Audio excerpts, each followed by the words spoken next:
I don't really get Ultros. I mean, I know it's a psychedelic metroidvania set in this vibrant alien world, and it definitely does a great job at making me feel out of place, like I have no idea what's going on or the bigger part I've yet to play. But there's also a whole time loop cycle thing which sets you back to the beginning and takes away all your upgrades, which kind of feels like something a Metroidvania shouldn't do since they're all about progression. I genuinely had fun exploring this weird, hostile place, but then being sent back to the start after defeating a boss, that's not really my idea of fun. Feeling lost isn't always a bad thing in a game, but there comes a point when it's just too much and starts hindering your ability to enjoy yourself. Now, full disclosure, I did not finish this game, but I still want to tell you why that is and also share with you what I thought were some of the game's stronger aspects too. My tastes may not be exactly the same as yours, so you might end up liking some parts of Ultros that I've found to be a turnoff.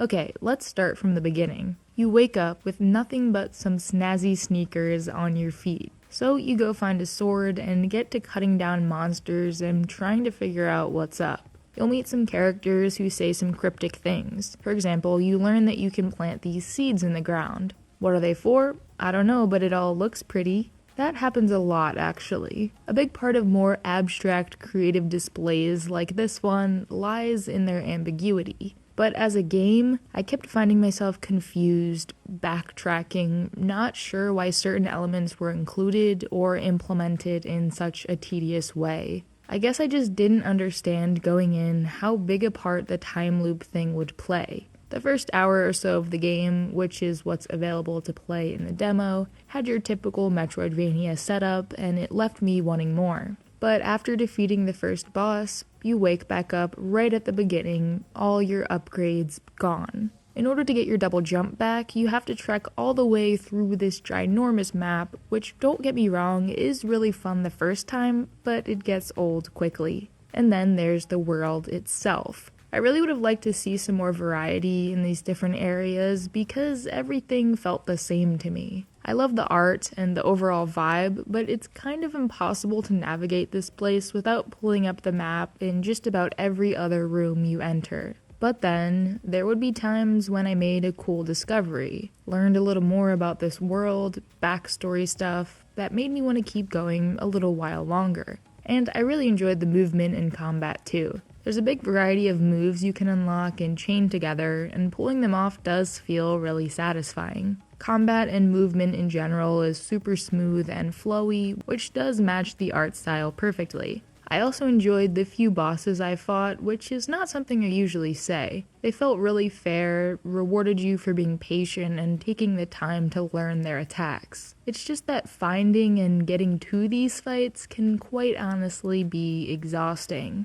And there's no fast travel, at least up until the point that I played. Listen, I know some of you might be divided on whether or not fast travel is good or bad, but imagine playing, say, Hollow Knight without it. Just not fun once you really get going, traveling out to the furthest reaches of the map. I know it really sounds like I'm just complaining about everything here, but I was stuck in this cycle of enjoying myself and then being frustrated. I would be having fun, then all of a sudden things, mostly traversal and navigation related, became extremely frustrating. Even after turning off player damage completely and just trying to breeze through enemies, there was too much wandering back and forth without fast travel for me to want to continue playing. So there you have it. Maybe, just maybe, I'll come back to Ultros with a nice detailed guide on where I should go next and which upgrades are most important. But until that's released, I just don't feel compelled to keep trudging through this curious, kaleidoscopic place.